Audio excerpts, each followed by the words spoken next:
আজকে আমাদের মাতৃসঙ্ঘ পরম দয়াল ঠাকুর শ্রী শ্রী দুর্গা প্রসন্ন পরমহংসদেব যেই নিয়মে আমাদের মাতৃসঙ্ঘ করতে বলেছেন সেইভাবে আমাদের মাতৃসঙ্ঘ দারুণভাবে ভোগ সাজানো হয়েছে।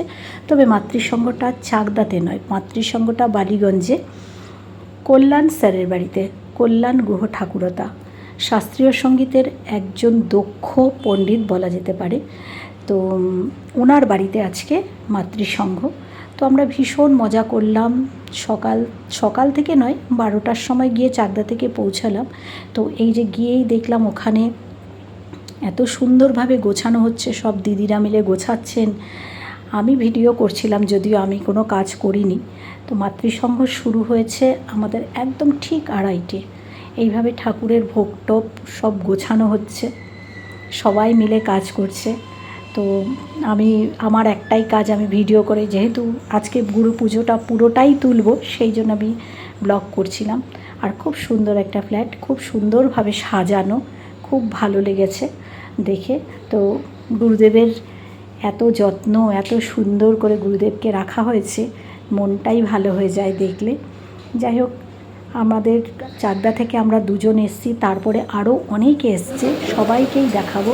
এই যে এনারাও চাকদা থেকে এসছেন, এসে একটুখানি অত দূর থেকে এসছে, সেই জন্য একটুখানি খাওয়া দাওয়া হচ্ছে। আমাদের পুরো গোছানো একদম কমপ্লিট, দেখো দারুণ করে ভোগটা সাজানো হয়েছে। তোমাদের সঙ্গে সেটা শেয়ার করলাম। তারপরে সংঘ শুরু হবে, সংঘটাও তোমাদের দেখাবো। ঠাকুর মহারাজকে গোলাপ ফুলের মালা দিয়ে এবং গন্ধরাজ ফুলের মালা দিয়ে সাজানো হয়েছে, কি অসাধারণ লাগছে দেখতে। তো আমাদের যিনি পূজারী, এই যে পুজো করবেন তিনি, তো পুজোটাও আমি দেখাবো, পুজোটা কিভাবে করছেন পুজোটা দেখাবো। বাদবাকি সবটাই দেখাবো, তোমাদের সঙ্গে শেয়ার করব। কেমন লাগলো তোমরা জানাবে। যে গোলাপের মালা দেওয়া হয়েছে।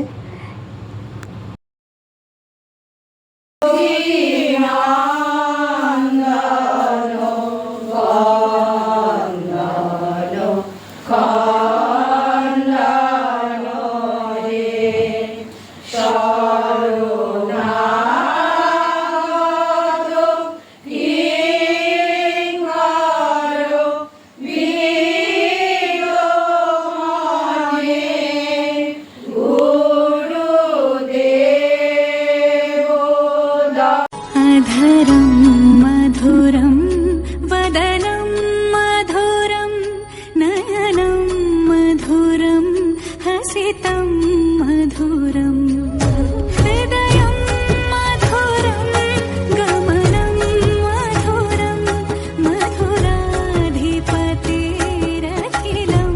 मधुरं हृदयं मधुरं गमनं